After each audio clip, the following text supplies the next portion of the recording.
नमस्कार, मंडी.com में आपका स्वागत है। मैं हूं भुवन भास्कर। आज मंडी.com में एक बार फिर हम वही बात करने जा रहे हैं जो देखा जाए तो पिछले कुछ हफ्तों से हम लगातार कर रहे हैं। तो चलिए एक बार हम औपचारिक परिचय आपका करा देते हैं। इस समय डॉक्टर अशोक गुलाटी हमारे साथ हैं। डॉक्टर अशोक गुलाटी इस देश के जाने माने नाम है कृषि क्षेत्र में और कृषि अर्थशास्त्री के तौर पे। जो तमाम तरह की जो कृषि की नीतियां बनती हैं या कहा जाए कि इस देश में जो सबसे प्रामाणिक एग्रीकल्चर सेक्टर से जुड़ी रिपोर्ट्स, रिसर्च रिपोर्ट्स आती हैं, उसमें कहीं ना कहीं देखा जाए तो डॉक्टर गुलाटी का योगदान होता है। आपका बहुत बहुत स्वागत है डॉक्टर गुलाटी। एक बार फिर डॉक्टर गुलाटी, पहला सवाल जो मैं आपसे करूंगा अब सीधे एक मैक्रो व्यू लेते हुए एक मैक्रो क्वेश्चन है ये कि पिछले 2-2.5 महीने में एक तरह से कहा जाए कि कृषि सुधार के जो कानून पारित हुए थे और उस समय से लेकर अभी तक आपको क्या लगता है कि क्या चीजें बदली हैं या क्या चीजें ग्राउंड पे नई इस तरह की सामने आई हैं जिसके बाद कि ऐसा लग रहा है कि जो शुरुआत में एक छोटे से क्रॉस सेक्शन से उभरी हुई कुछ आवाज लग रही थी किसानों की, वो कहीं ना कहीं अब लग रहा है कि वो थमने का नाम नहीं ले रही है और वो बढ़ रही है। मेरा सवाल आपसे ये है कि अगर ये केवल भ्रम है या अगर ये केवल जो शुरू में भी हमने बात की थी और ये बात लगातार कही जा रही है कि कुछ मुट्ठी भर जो एक लॉबी है जो आढ़तियों की हो सकती है, जो बड़े किसानों की हो सकती है, उनके ओर से ये सारी बातें आ रही हैं। लेकिन अगर ऐसा ही है तो ये बातें खत्म क्यों नहीं हो रही हैं, बातें बढ़ क्यों रही हैं? देखिए, इसमें 3 पहलू हैं। एक तो कितनी राजनीति है उसको अलग कीजिए। दूसरा, जिस तरह से ये बिल्स को पास किया गया, जो प्रोसेस था उसमें कमी थी कि नहीं थी वो। और तीसरा है कि बिल जो एक्ट बना है उसका कंटेंट क्या है, असली उसके अंदर मसाला क्या है। तो मैं ज्यादा दूसरी बातों पे नहीं जाता, मैं तो कंटेंट पे जाता हूं कि उसके अंदर कंटेंट क्या है। कंटेंट सिंपल सी बात कही गई है कि अगर कोई किसान अपना उपज किसी को भी बेचना चाहे तो उसकी पूरी आजादी है। वो मंडी में बेचना चाहे मंडी में बेचे, एमएसपी पे बेचता है, बहुत अच्छी बात है। अगर वो मंडी के बाहर बेचना चाहता है, अच्छा कीमत मिल सकती है उसको, तो वो मिले।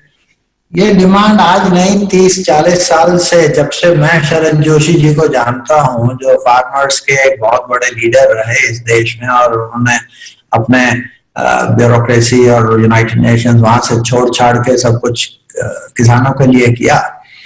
और मुझे अभी तक याद है वो ये कहते थे, हर आदमी को अपनी चीज ये पूरा हक होना चाहिए कि वो किसको बेचना चाहता है, और चाहे वो देश के अंदर हो चाहे वो देश के बाहर हो।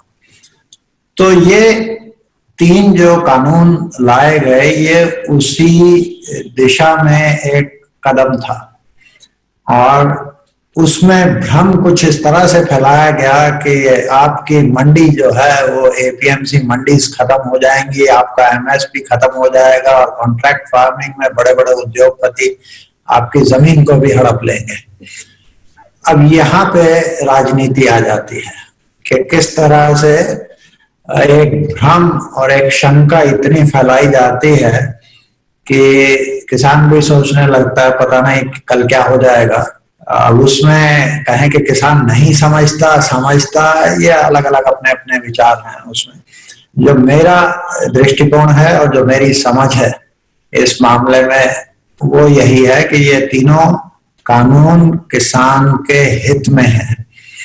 फ्रीडम जो है, एक पूरी फ्रीडम होनी अपनी चीज को बेचने की, ये उसका पहला अधिकार है।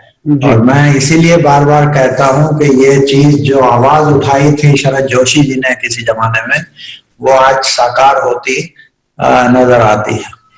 तो अगर वो गलत थे उस समय, मैं कह नहीं सकता, क्योंकि हमने भी उन्हीं के साथ कंधे के कंधा मिला के बात की थी कि भाई इन जंजीरों से किसान को हटाओ, इन जंजीरों को तोड़ो, ये जितने कंट्रोल्स हैं, और उसको लिबरेट करो, तभी किसान का उद्धार होगा। जी। लेकिन पंजाब हरियाणा के किसानों की थोड़ी सी सिचुएशन डिफरेंट है, क्योंकि वहां तो जो भी वो मंडी में लाता है सरकार खरीद लेती है, लेकिन ऐसी स्थिति सारे देश में नहीं है किसान। जी डॉक्टर गुलाटी, यही मेरा अगला सवाल आपसे यही है कि ऐसी स्थिति पूरे देश में नहीं है, और हम लगातार इन 2-2.5 महीनों में सुनते रहे हैं एनएसएसओ के उस सर्वे के बारे में जिसमें ये कहा गया कि 6% ही केवल किसान हैं जो एमएसपी का फायदा उठाते हैं। लेकिन मैं आपको बताऊं, आज ही मेरी बात हो रही थी, राजस्थान में एक चेचट जगह है और वहां एक एफपीओ है उसके सीईओ से। मैंने उनसे पूछा कि आप लोगों का क्या मत है इस कृषि सुधार के जो कानून है। वो थोड़ा सा उनके बोली में एक लड़खड़ाहट थी। मैंने कहा क्या आप लोगों को दिक्कत क्या है, मतलब आप खुश हैं? उन्होंने कहा कि नहीं सर, बाकी तो सब ठीक है, लेकिन जो एमएसपी अगर हम लोगों को भी मिलेगा, जो गारंटी हो जाएगी, तो ये तो अच्छा ही होगा ना। हमारी जो बात होती है बाकी किसानों से तो सब यही कह रहे हैं। तो ये एक बड़ा एक सवाल है जो मुझे लगता है कि शायद ये अर्थव्यवस्था से ज्यादा राजनीति से जुड़ा सवाल है। लेकिन इसको कैसे आप इसका जवाब देंगे कि भले ही अभी तक 94% किसानों को नहीं मिल रहा था एमएसपी, लेकिन अब इन कानूनों के बहाने किसानों को अगर ये बताया जा रहा है कि ये कानून तो ठीक है, इनको छोड़ो, एमएसपी मांगो, एमएसपी अगर मिल जाएगा तो वो ज्यादा अच्छा है। क्या ये संभव है कि सरकार पूरे देश के किसानों को एमएसपी दे पाए? तो अब ऐसा है, तो अब कहानी जो गोल पोस्ट जिसको हम कहते हैं वो बदल गई है। वो इन कानूनों के बारे में नहीं है, ये है कि मिनिमम सपोर्ट प्राइस एक लीगल स्टैट्यूटरी बाइंडिंग कर दी जाए, सब जगह इससे नीचे कोई खरीद नहीं सके। ये पॉसिबल नहीं है। सरकार खरीद सकती है, कितनी कमोडिटीज खरीद सकती है, कितना माल खरीद सकती है, वो सरकार के ऊपर डिपेंड करता है कितना पैसा लगाना चाहती है। ये एक ऐसा विषय है जिस पर कि आप डॉक्टर गुलाटी पहले से भी काफी कुछ कहते रहे हैं, लिखते रहे हैं कि पीडीएस सिस्टम को कैसे डीबीटी से क्या बदला जा सकता है। ये इस विषय पर हम आगे बातचीत करेंगे। और साथ ही जो आपने बात कही है कि सरकार सब कुछ नहीं खरीद सकती, मुझे नहीं पता ये आंकड़े आप जानते होंगे कितने सही हैं, लेकिन मैं कहीं पढ़ रहा था कि अगर सरकार सारी उपज खरीदना शुरू कर दे सब एमएसपी पर, तो शायद 17 लाख करोड़ रुपए की जरूरत सरकार को पड़ेगी, जबकि 16.5 लाख करोड़ का टोटल सरकार का अपना रेवेन्यू है। यानी सरकार सब काम छोड़कर केवल फसल ही अपनी उपज खरीदने लगे तो भी शायद वो पूरी नहीं खरीद पाएगी। तो फिर बॉर्डर पे जो चाइना बैठा है उसको कौन संभालेगा? जी जी जी। तो इसलिए देखिए, और फिर एमएसपी मिल्क का क्यों नहीं हो, सब्जी का क्यों नहीं हो? उन्होंने कौन सा गुनाह किया? वो भी किसान है। जी जी जी। चलिए, ये चर्चा हमारी जारी रहेगी। फिलहाल वक्त हो गया एक छोटे से ब्रेक का। ब्रेक से लौटने के बाद इस बात को हम बढ़ाएंगे और ऐसे ही कुछ और सवाल हम डॉक्टर गुलाटी से पूछेंगे। बने रहिए हमारे साथ, देखते रहिए मंडी.com। एक बार फिर स्वागत है आपका मंडी.com में। हम बात कर रहे हैं आज कृषि सुधार कानूनों के बाद जिस तरह की परिस्थिति बनी है उनके बारे में। हमारे साथ बातचीत के लिए देश के जाने माने कृषि अर्थशास्त्री डॉक्टर अशोक गुलाटी बने हुए हैं। डॉक्टर गुलाटी, जो जैसे हम पहले बात कर रहे थे, मेरी कोशिश यही रहेगी कि क्योंकि हम कंटेंट पर तो बहुत बात कर चुके हैं और उसमें अब किसी को शंका रह नहीं गई है, लेकिन जैसे आपने कहा कि गोल पोस्ट शिफ्ट किया जा रहा है, तो जो गोल पोस्ट शिफ्ट किया जा रहा है उसकी व्यवहारिकता पर थोड़ा हम लोग बातचीत करें। जैसे हमने एमएसपी पर अभी हमने बात की। एक दूसरी बात जो ये कही जा रही है कि एमएसपी को गारंटीड कर दिया जाए और सब कुछ सबके लिए ये अनिवार्य कर दिया जाए। एक तो सरकार का है, जैसे एफसीआई खरीद रही है और जो भी माल उसके पास है, मतलब किसी के पास है, वो खरीद लेती है। लेकिन अब कहा यह जा रहा है कि व्यापारियों के लिए भी ये निश्चित कर दिया जाए कि वो एमएसपी से नीचे माल नहीं खरीद सकते हैं। पंजाब ने ये किया भी है राज्य स्तर पर। मुझे नहीं पता, ये बात भी मैं आपसे पूछूंगा कि इसके बाद भी क्यों पंजाब के किसान दिल्ली में खड़े हैं। लेकिन पहले मैं पहला सवाल पूछता हूं कि क्या ये संभव है कि अलग अलग तरह के, जब मंडी में भी हम जाते हैं तो एक ही सोयाबीन या सरसों की एक 3000 का भी बिड होता है, 3200 भी होता है, 3400 भी होता है, क्वालिटी बहुत ज्यादा डिफर करती है। तो ये कैसे नियम किया जा सकता है कि एमएसपी के नीचे कोई भी खरीदारी न करे, और अगर कर दिया जाए तो इसके परिणाम क्या होंगे? क्या व्यापारी वास्तव में खरीद पाएगा हर क्वालिटी को एमएसपी पर? देखिए, ये जो एक मांग किसान यूनियंस की तरफ से आती है, मुझे नहीं लगता वो पूरी नीति को समझ पाते हैं उस चीज की। क्योंकि जब ये आप कहेंगे कि व्यापारी भी इस कीमत से नीचे नहीं खरीदे, और अगर पूर्ति ज्यादा है और मांग कम है, तो देखिए मार्केट का, बाजार का एक रूल है कि अगर पूर्ति ज्यादा है और मांग कम है तो उसकी कीमत नीचे आती है। आप कहेंगे कि कोई भी इस फ्लोर प्राइस से नीचे नहीं खरीदे तो रिजल्ट क्या होगा? कोई भी प्राइवेट सेक्टर आगे नहीं आएगा, क्योंकि मार्केट में तो डिमांड है नहीं उसकी, तो कौन खरीदेगा? तो जो मक्का 1200 में बिक रहा था वो खरीदने वाला भी कोई नहीं मिलेगा, तो किसान लेके बैठा रहेगा, सरकार कितना खरीद लेगी?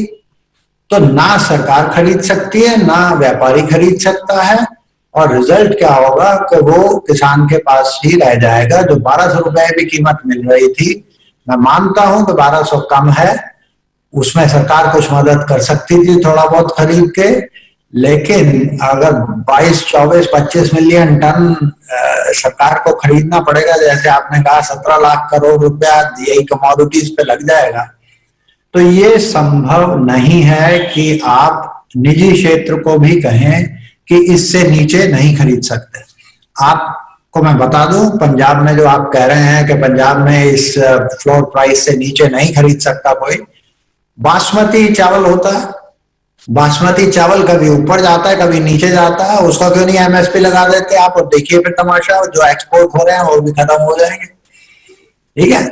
और पंजाब में गेहूं, जो रोलर फ्लावर मिल्स हैं, वो पंजाब से गेहूं नहीं खरीदना चाहती, वो बाहर से यूपी से लेके आती हैं। एक तो 8.5% अगर उनको देना पड़े तो पहले ही खत्म हो जाए। तो ये चीजें संभव नहीं है। जो थोड़ा बहुत संभव है कि जो प्राइस स्टेबलाइजेशन स्कीम है सरकार की, उसमें 5,000 करोड़ का प्रोविजन है, 10,000 करोड़ का प्रोविजन है कि भाई जिस कमोडिटी का ज्यादा कीमत गिर रही है उस पे, जैसे पल्सेस में करती है, नेफेड करती है, पल्सेस में कर रही है, या ऑयल सीड्स में कर रही है, मक्के में भी कर सकती थी थोड़ा बहुत, कॉटन में किया जाता है, सीसीआई करती है, तो वो थोड़ी सी इंटरवेंशन 10% तक की तो चल जाती है। लेकिन अगर कहें कि पूरा का पूरा माल उसी प्राइस पे बिके और उससे नहीं बिके, तो सिर्फ सरकार, जो आप कह रहे हैं, यही काम करती रह जाएगी, और वो पॉसिबल नहीं है। और अगर आप निजी क्षेत्र को कहेंगे इससे नीचे नहीं खरीदे, तो वो बिल्कुल हट जाएगा और सिस्टम में एक कैओटिक स्थिति पैदा हो जाएगी। जी डॉक्टर गुलाटी, आप हमारे साथ बने रहिए, ये चर्चा हमारी जारी रहेगी। फिलहाल वक्त है एक छोटे से ब्रेक का, लौटेंगे इस ब्रेक के बाद।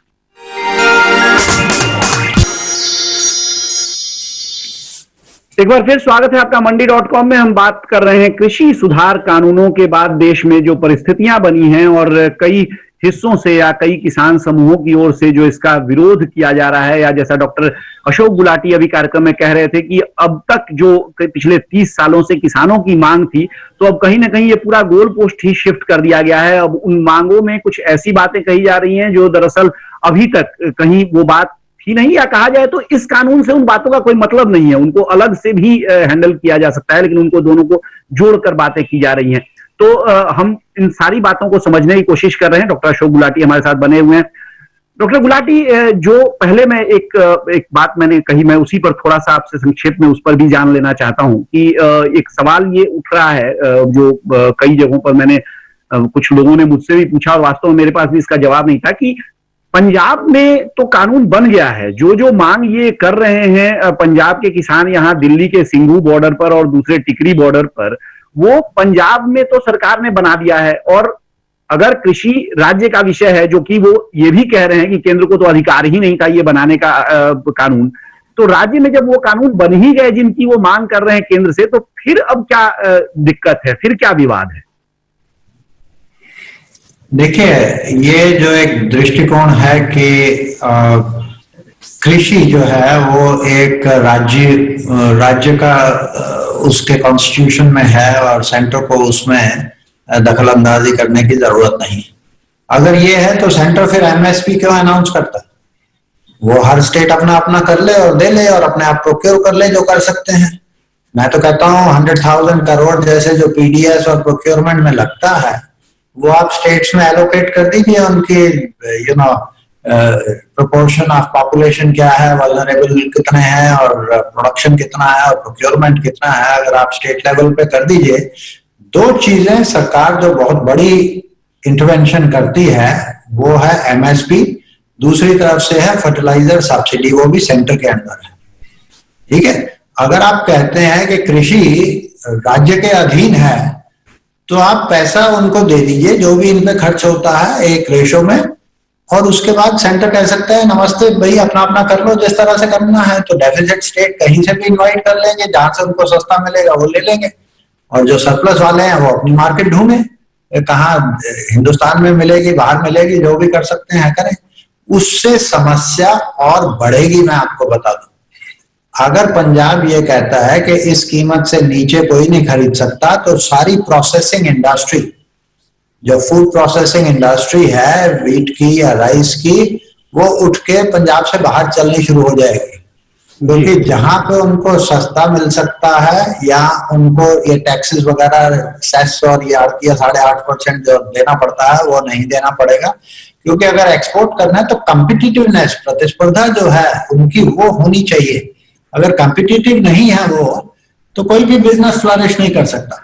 डॉक्टर गुलाटी, एक आखिरी सवाल आपसे और पूछूंगा मैं, क्योंकि अब समय लगभग खत्म हो गया है, तो थोड़ा संक्षेप में मैं चाहूंगा कि आप इसका जवाब दे दें।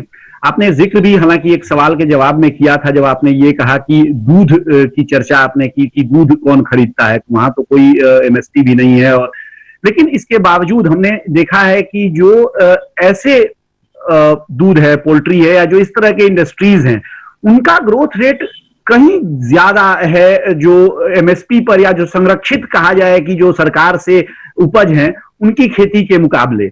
इसको आप कैसे देखते हैं, और क्या आपको लगता है कि जो किसान ये मान के चल रहे हैं कि एमएसपी से ही उनकी सुरक्षा है या उनके आय की सुरक्षा है, वो उनको ये देखना चाहिए कि किस तरह से डेयरी या पोल्ट्री में विकास हो रहा है?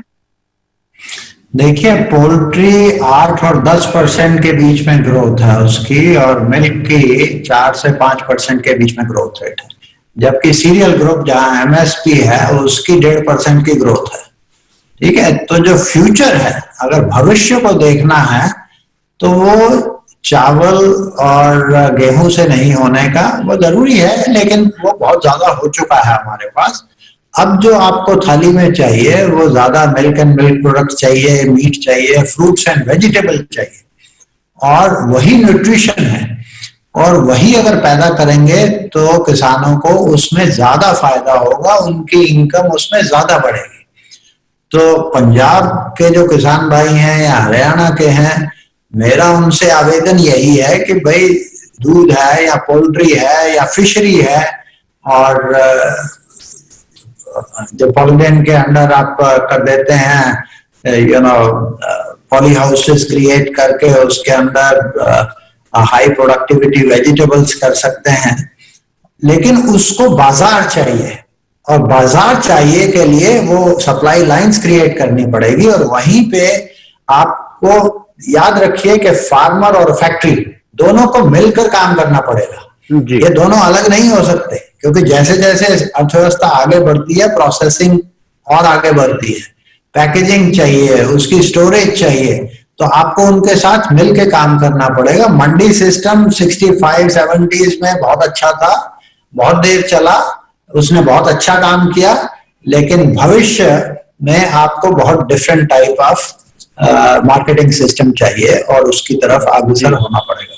जी, यानी आगे बढ़ने के लिए थोड़ा 65-70 वाली जो मानसिकता है उससे आगे निकलकर और निजी क्षेत्र का सहयोग लेना पड़ेगा, और जिस तरह से केवल जो विलीफाइंग जिसको कहते हैं, जिस शैतानीकरण निजी क्षेत्र का और दो औद्योगिक घरानों का करके उसको एक प्रतीक बना के, और जिस तरह से पूरे निजी क्षेत्र के खिलाफ ये एक भ्रम बनाने की कोशिश हो रही है कि सारी जमीन पर कब्जा हो जाएगा, सारे किसानों को गुलाम बना दिया जाएगा, इससे कुल मिलाकर डॉक्टर गुलाटी का ये कहना है कि आखिरकार किसानों को ही नुकसान होगा और उनकी आमदनी वही पिछले जो 65, 70 या 80 के दशक में जिस ट्रैप में फंसी हुई थी वहीं फंसी रहेगी।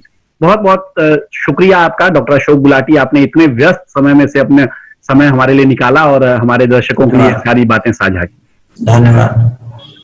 तो ये थे डॉक्टर अशोक गुलाटी जो हमसे बात कर रहे थे कृषि सुधार कानूनों के बाद देश में जो माहौल बना है और जो बातें चल रही हैं, उन बातों के पीछे की क्या बात है उसके बारे में आप सबके साथ उन्होंने अपनी बात साझा की। और अब हमें दीजिए मंडी.com से इजाजत, लेकिन बने रहिए हमारे साथ, देखते रहिए डीडी किसान, क्योंकि डीडी किसान पर खबरों और कार्यक्रमों का सिलसिला जारी है। आपकी राय हमारे लिए बहुत महत्वपूर्ण है। आप हमारे टोल फ्री नंबर पर कॉल कर सकते हैं और अपनी राय दे सकते हैं। साथ ही आप ईमेल के जरिए भी हमें अपनी राय दे सकते हैं। हमारा ईमेल पता है ncdexmandi@gmail.com।